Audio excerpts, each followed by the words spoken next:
Hello दोस्तों, good morning. कैसे हैं आप सब।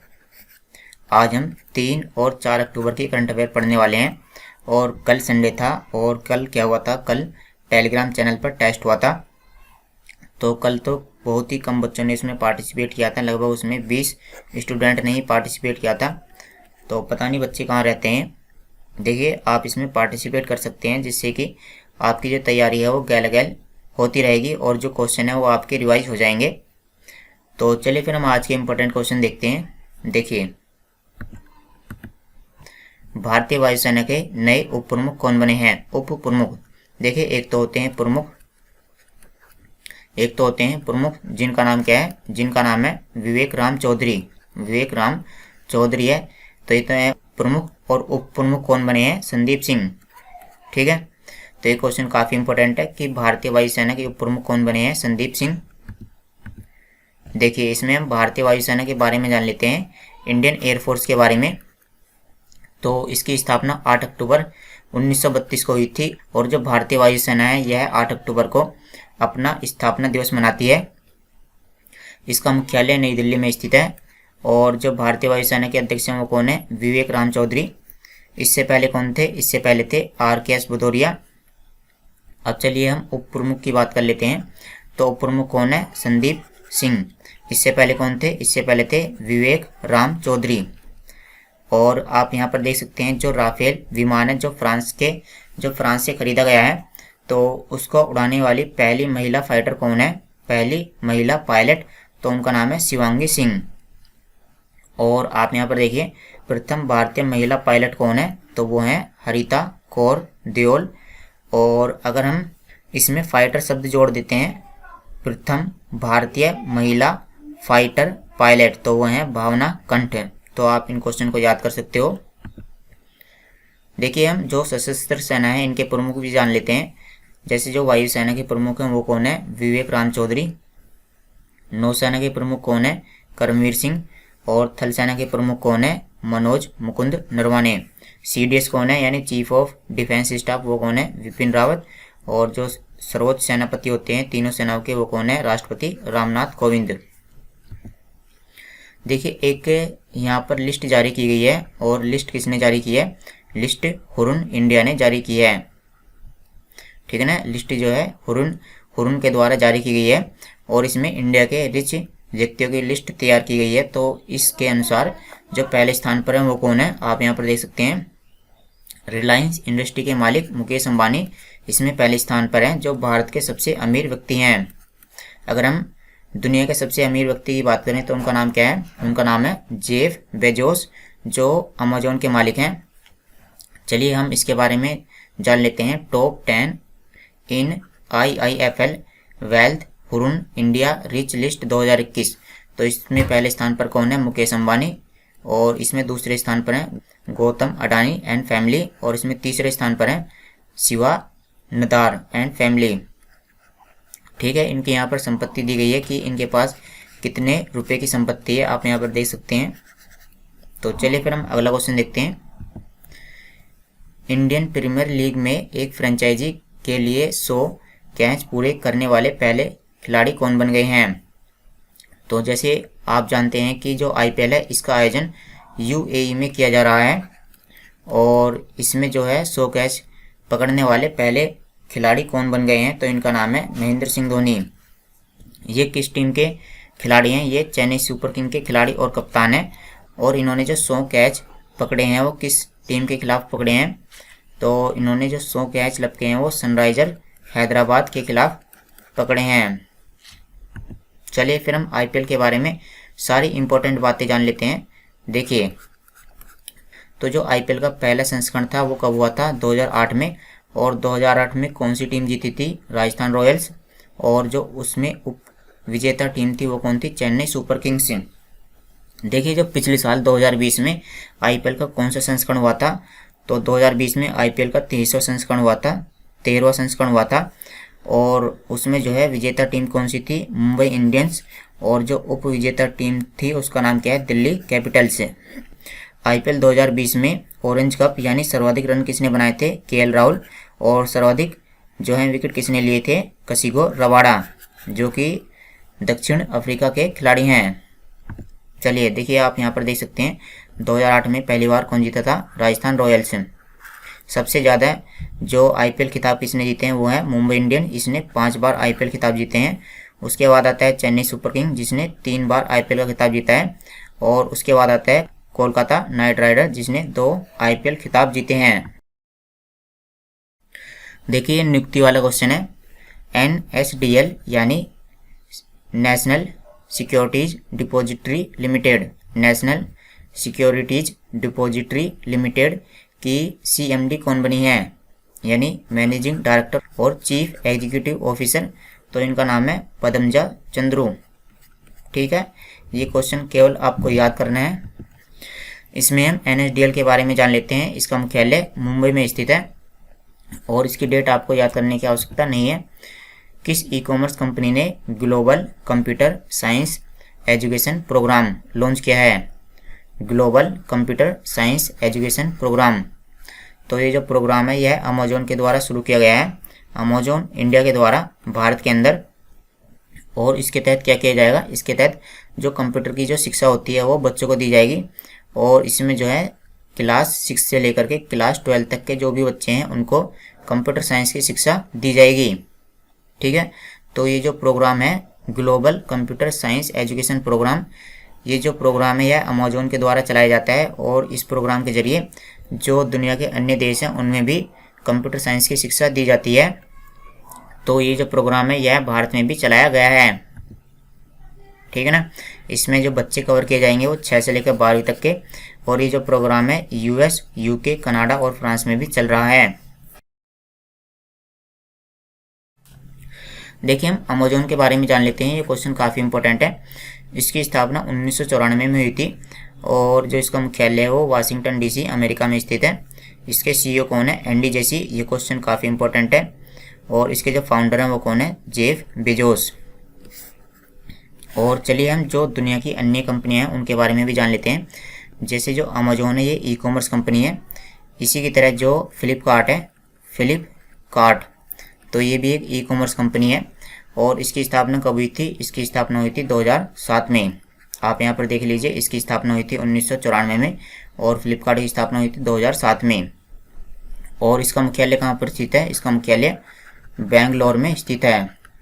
ठीक है, इतना हम जान लेते हैं। और उसके बाद में कुछ जो इम्पोर्टेंट कंपनियां हैं उनके बारे में भी बता देता हूँ। जैसे जो माइक्रोसॉफ्ट है, सबसे पहले माइक्रोसॉफ्ट की स्थापना हुई थी। जो टेक कंपनियां हैं, तो माइक्रोसॉफ्ट की स्थापना हुई थी 1975 में। और इसका मुख्यालय कहाँ पर स्थित है? इसका मुख्यालय वाशिंगटन DC अमेरिका में स्थित है। उसके बाद आप जान लीजिए गूगल। देखिए गूगल की स्थापना माइक्रोसॉफ्ट के बाद में हुई थी और इसकी स्थापना 1998 में हुई थी। और इसका मुख्यालय कैलिफोर्निया अमेरिका में स्थित है, कैलिफोर्निया। और चलिए फिर हम अगली कंपनी के बारे में जान लेते हैं। फेसबुक, ट्विटर और उसके बाद व्हाट्सएप। तो इनकी हम डेट जान लेते हैं। देखिए फेसबुक की जो स्थापना हुई थी वो हुई थी 2004 में, 2004, फिर ये 2006 और व्हाट्सएप आया था 2009 के अंदर। तो ये जो व्हाट्सएप है इसको तो फेसबुक के द्वारा खरीद लिया गया है। देखिए ये जो कंपनियां हैं इन सभी कंपनियों का जो मुख्यालय है वो कहाँ पर स्थित है? इन सभी कंपनियों का मुख्यालय कैलिफोर्निया में स्थित है। ठीक है, तो आप इस तरह से इसी क्रम में इनको याद कर सकते हो। 1975, 1998, 2004, 2006, 2009। ठीक है, यहाँ पर देखिए इंडियन सोसाइटी ऑफ एडवर्टाइजर के अध्यक्ष कौन बने हैं? इंडियन सोसाइटी ऑफ एडवर्टाइजर्स, इसके अध्यक्ष कौन बने हैं? तो इनका नाम है सुनील कटारिया। तो ये आपको याद करना है। ट्रोजन क्षुद्रग्रह, तो आपने इनका नाम सुना होगा कि क्षुद्रग्रह क्या होते हैं। तो ये जो एस्टेरॉयड होते हैं ये कहाँ पर पाए जाते हैं? ये जो मंगल है और जो यहाँ पर है बृहस्पति, तो मंगल और बृहस्पति के बीच में ये क्षुद्रग्रह पाए जाते हैं। और इनके अध्ययन के लिए जो है एक अभियान चलाया गया है जिसका नाम है लूसी अभियान। तो क्वेश्चन ये है कि ये जो लूसी अभियान है यह किस अंतरिक्ष एजेंसी के द्वारा चलाया जा रहा है? तो ये जो लूसी अभियान है यह नासा के द्वारा चलाया जाएगा। ठीक है ना। ये जो आप यहाँ पर देख सकते हैं, ये जो क्षुद्र ग्रह हैं इनके अध्ययन के लिए एक सैटेलाइट भेजी जाएगी जिसका नाम क्या रखा जाएगा, लूसी। तो ठीक है, अब हम इसमें नासा के बारे में जान लेते हैं। नासा, इसकी फुल फॉर्म देखिए। ये जो नासा है यह अमेरिका की स्पेस एजेंसी है और इसकी जो है फुल फॉर्म क्या है, national aeronautics and space administration. और इसकी स्थापना हुई थी 29 जुलाई 1958 को और 1958 को हुई थी DRDO की भी स्थापना।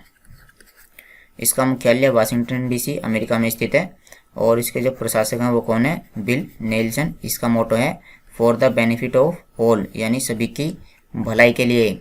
नृत्य और संगीत का उत्सव नट संकीर्तन किस राज्य में मनाया जाता है? तो ये जो नट संकीर्तन है इसकी शुरुआत की जा चुकी है और ये जो त्यौहार है यह मणिपुर में मनाया जाता है। तो इसमें इस तरह का कुछ नाच गाना होता है और इसमें इस तरह से कुछ संगीत भी बजाया जाता है। ठीक है, ये आपको याद करना है, ये आपको रटना है। इसमें देखते हैं, चलिए हम मणिपुर के बारे में जान लेते हैं। मणिपुर देखिए, ये उत्तरी पूर्वी राज्य है। आप यहाँ पर देखिए, ये है मणिपुर और यह एक देश के साथ में अपनी सीमा साझा करता है, म्यांमार के साथ में। और यह 3 राज्यों के साथ में अपनी सीमा साझा करता है, नागालैंड, असम और मिजोरम। नागालैंड, असम और मिजोरम। इसके मुख्यमंत्री हैं नोकथोम्बम बीरेन सिंह। ठीक है, एन बीरेन सिंह इनको बोलते हैं, एन बीरेन सिंह इसके मुख्यमंत्री हैं। और यहाँ के राज्यपाल हाल ही में कौन बने हैं, श्री ला गणेशन। इससे पहले कौन थे, गंगा प्रसाद। और यहाँ के जो राष्ट्रीय उद्यान है वो कौन है, केबुल, नामजाओ और सिरोही। ठीक है ना, यहाँ पर 2 राष्ट्रीय उद्यान है। ये जो केबुल नामजाओ है यह विश्व का इकलौता तैरता हुआ राष्ट्रीय उद्यान है। कैसा राष्ट्रीय उद्यान है यह, तैरता हुआ राष्ट्रीय उद्यान। रुपिंदर पाल सिंह किस खेल से संबंधित है जिन्होंने हाल ही में संन्यास लेने की घोषणा की है? तो आप यहाँ पर देख सकते हैं, ये हैं रुपिंदर पाल सिंह। तो ये हॉकी के खिलाड़ी हैं और इन्होंने जो है संन्यास लेने की घोषणा की है। जो 2020 टोक्यो ग्रीष्मकालीन ओलंपिक हुआ था, तो ये उस भारतीय टीम का हिस्सा थे और जो है इन्होंने उसके बाद में संन्यास लेने की घोषणा कर दी है। तो ये काफ़ी अच्छी बात है। इससे क्या होगा कि जो नए खिलाड़ी हैं उनको मौका मिलेगा। एक पुस्तक है, आप यहाँ पर देख सकते हैं, पुस्तक का नाम क्या है, संविधान, संस्कृति और राष्ट्र। तो इस पुस्तक के लेखक कौन है, कलराज मिश्र। तो ये जो कलराज मिश्र हैं ये कौन है, ये हैं राजस्थान के राज्यपाल। राज्यपाल यानी गवर्नर ऑफ राजस्थान। ठीक है ना। तो इनके द्वारा यह पुस्तक लिखी गई है और इसमें संविधान, संस्कृति और राष्ट्र के बारे में बताया गया है। राजस्थान के राज्यपाल कलराज मिश्र ने इस पुस्तक को लिखा है। देखिए, अब हमारे इम्पोर्टेंट जो दिवस आते हैं उनके बारे में देख लेते हैं। तो अंतर्राष्ट्रीय कॉफ़ी दिवस कब मनाया जाता है? तो यह मनाया जाता है 1 अक्टूबर को। ठीक है, आप इसके बारे में यहाँ पर पढ़ सकते हैं। वृद्ध व्यक्तियों का अंतर्राष्ट्रीय दिवस यानी international day of older persons.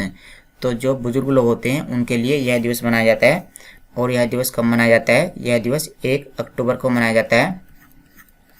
देखिए, जब बुजुर्ग लोग होते हैं उनके साथ में काफ़ी अन्याय होता है। जैसे ही वो उनकी जो उम्र है वो बढ़ती चली जाती है तो उनके साथ में जो है दुर्व्यवहार भी बढ़ता चला जाता है। तो ऐसा दुर्व्यवहार उनके साथ में ना हो, तो इसी की वजह से इस दिवस को मनाया जाता है। और इस दिवस की थीम भी दी गई है, digital equity for all ages. Digital equity for all ages, ये इसकी थीम है।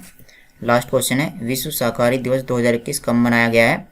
तो ये जो शाकाहारी दिवस है यह इसलिए मनाया जाता है, आप यहाँ पर देखिए, जानवरों की हत्या में भागीदार ना बने, जीवन भर आप शाकाहारी बने रहें। तो जो है इससे जो है जानवरों की हत्या ना होगी। तो इसी की वजह से ही विश्व शाकाहारी दिवस मनाया जाता है और यह मनाया जाता है 1 अक्टूबर को। तो देखिए, 1 अक्टूबर को 3 दिवस मनाए जाते हैं, विश्व शाकाहारी दिवस, वृद्ध व्यक्तियों के लिए अंतर्राष्ट्रीय दिवस और अंतर्राष्ट्रीय कॉफ़ी दिवस। ठीक है, तो आप इस तरह से इनको एक साथ याद कर सकते हो। तो देखिए, जो आपने सुना होगा कि एक तो होता है शाकाहारी और एक होता है मांसाहारी और एक होता है वीगन। एक तो होता है वेजिटेरियन यानी शाकाहारी, एक होता है वीगन और एक होता है मांसाहारी, यानी कि मांसाहारी को हम इंग्लिश में क्या बोलते हैं, नॉन वेजिटेरियन। तो एक होता है नॉन वेजिटेरियन। ठीक है, तो वेजिटेरियन तो वो होते हैं जो साग सब्जी ही खाते हैं, नॉन वेजिटेरियन मांस मछली खाते हैं। और वीगन कौन से होते हैं? वीगन वो होते हैं जो बिल्कुल भी जो पशु के द्वारा बनाए गए उत्पाद होते हैं, जैसे दूध दही, तो ये जो वीगन लोग होते हैं वो इनका सेवन नहीं करते हैं। अगर हम वीगन लोगों के एग्जाम्पल की बात करें तो इसमें आते हैं विराट कोहली। तो विराट कोहली जो हैं ये नॉन वेजिटेरियन तो हैं ही, यानी ये मांस मछली वगैरह नहीं खाते हैं। साथ ही साथ में जो जानवर होते हैं उनसे जो उत्पाद बनाए जाते हैं जैसे दूध दही, इन सभी का ये सेवन भी नहीं करते हैं। तो चलिए दोस्तों, आज की वीडियो में इतना ही। कल मिलते हैं आपसे। Thanks for watching the video.